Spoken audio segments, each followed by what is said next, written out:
السلام علیکم دوستو، ویڈیو پسند آئے تو مزید ویڈیوز کے لیے ہمارے چینل کو ضرور سبسکرائب کیجیے گا، شکریہ۔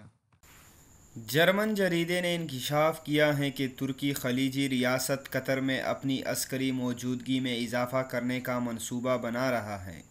قطر میں ترک فوجوں کی بڑی تعداد سعودی عرب کو اشتغال دلا سکتی ہے۔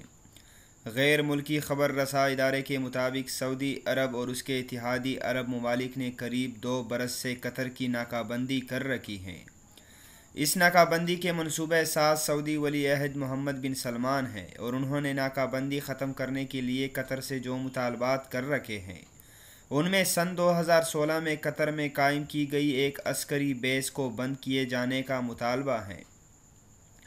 رپورٹ کے مطابق صدر اردوان چاہتے ہیں کہ وہ یہ واضح کر دے کہ ترکی کی خراب ہوتی ہوئی معاشی صورتحال کے باوجود مشرقی وسطی میں اپنا اثر و رسوخ بڑھانے کا عزم رکھتے ہیں۔ اس کے ساتھ ساتھ عسکری موجودگی میں اضافہ خلیج فورس میں کشیدگی میں اضافے کی صورت میں خطے میں ترکی کے معاشی مفادات کے تحفظ کا بھی سبب بن سکتا ہے۔ قطری امیر یہ ثابت کرنا چاہتے ہیں کہ ناکہ بندی ان کی پالیسیوں پر اثر انداز نہیں ہوگی اور نہ تو الجزیرہ چینل بند کریں گے اور نہ ہی صدر اردوان سے اپنے تعلقات ختم کریں گے۔ سعودی ناکہ بندی کے بعد ترکی قطر کا اہم پارٹنر بن کر سامنے آیا اور دونوں ممالک نے باہمی معاشی تعلقات میں بھی نمایاں اضافہ کر رکھا ہے۔ دونوں ممالک نے صومالیہ اور لیبیا کے بحرانوں میں بھی ایک دوسرے کے ساتھ مل کر عملی اقدامات کیے۔ قطر میں ترک فوجیوں کی تعداد میں اضافہ محمد بن سلمان کو مزید اشتعال دلانے کا سبب بھی بن سکتا ہے۔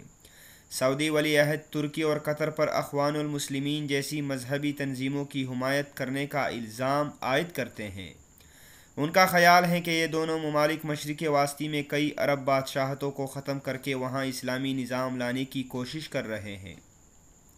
سعودی اور اماراتی شہزادے اس کے برعکس حاجر جابر حکمرانوں کو مزید مضبوط بنا کر خطے میں استحکام لانے کے لیے کوشاں ہیں، جس کا ایک مظہر سوڈان کی صورتحال میں دیکھا گیا۔ خلیجی اتحادیوں کے علاوہ دیگر عرب ممالک بھی کئی برسوں سے تمیم اور اردوان کی خارجہ پالیسیوں پر تشویر کا اظہار کر رہے ہیں۔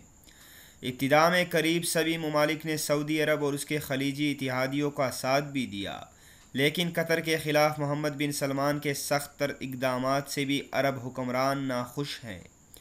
حالیہ مہینوں کے دوران مراکش اور اردن کے بادشاہوں نے ریاض سے فاصلہ اختیار کر لیا ہے۔